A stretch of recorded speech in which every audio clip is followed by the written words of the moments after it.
בעצם למה לשחק? אחת הטעויות שלנו כמבוגרים זה שאנחנו כהורים, כסביבה בוגרת, זה שאנחנו עושים חלוקה של הזמן שלנו.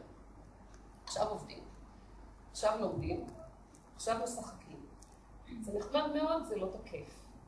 כי ילדים לומדים תוך כדי משחק.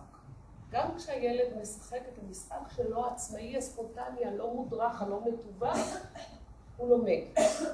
מה שאומר לנו שכשאנחנו מתעסקים באמת בילדים קטנים, 2, 3, 4, 5, 6, זה ילדים קטנים, ומנסים נורא, אנחנו קלינאיות תקשורת, מנסות נורא להפוך את הילד לסטודנט, זה לא כל כך נכון, כי הוא ילד.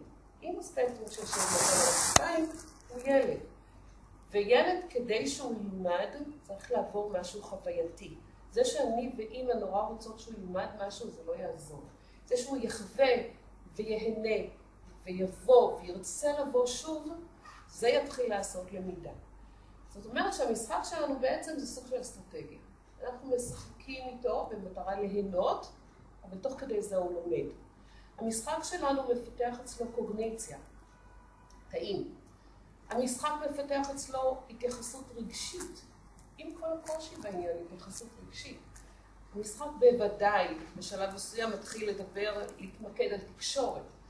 המשחק יכול לעזור לו לפתח שפה, המשחק יכול לעזור לו לפתח דיבור, המשחק יכול לעזור לו לפתח מוטוריקה, דיברנו על הקפיצות בטרמפולינה וכו'. זאת אומרת, כל פן של משחק, איך שאני לא אשחק, עוזר לילד להתפתח.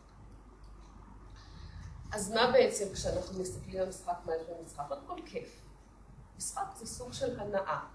ההנאה במשחק היא לא מהתוצאות שלו, אלא מהליך המשחק עצמו. זאת אומרת, אם אני משחקת משחק קופסה, אנחנו יכולים מאוד ליהנות תוך כדי משחק, וזה לא משנה בסוף מי מפסיד, מי מנצח, לא כל כך מעניין. אני צריכה לדאוג כמבוגר שהילד יהנה מהמשחק, ונקודה יותר משמעותית בעיניי, אני גם צריכה ליהנות. כי הילדים שלנו, ספקטרום ככל שיהיו, יש להם אנטנות מאוד גבוהות. וגם הילדים המנותקים, יש להם אנטנות מאוד גבוהות. ואם אני מזייפת הנאה, הילד קולט. הילד ילך. אם אני נהנית, אמיתי, צוחקת, שמחה, הילד יישאר. זאת אומרת, ההנאה צריכה להיות תוך כדי משחק. מעבר לזה, משחק הרבה פעמים בא ממוטיבציה אישית. מה זאת מוטיבציה אישית? הרי אנחנו מכוונים אותו לאיזשהו משחק. אבל אם לילד אין מוטיבציה לשחק איתנו, זה יהיה מונולוג שלי. זה לא יעבוד. אני צריכה להיות חכמה, יותר חכמה, ולחשוב איך אני מעוררת את המוטיבציה של הילד לשחק איתי. המשחק פעילות ספונטנית ואקטיבית, ואם ככה, אז בואו נדבר רגע על אוטיזם.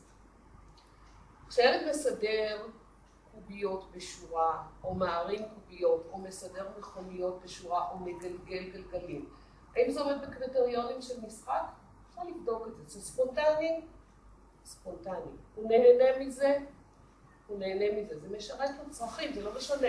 זה יכול לשרת לו צורך תחושתי, צורך ויזואלי, צורך טקטילי, זה לא משנה מה, זה משרת לו איזשהו צורך, הוא בהחלט נהנה מזה.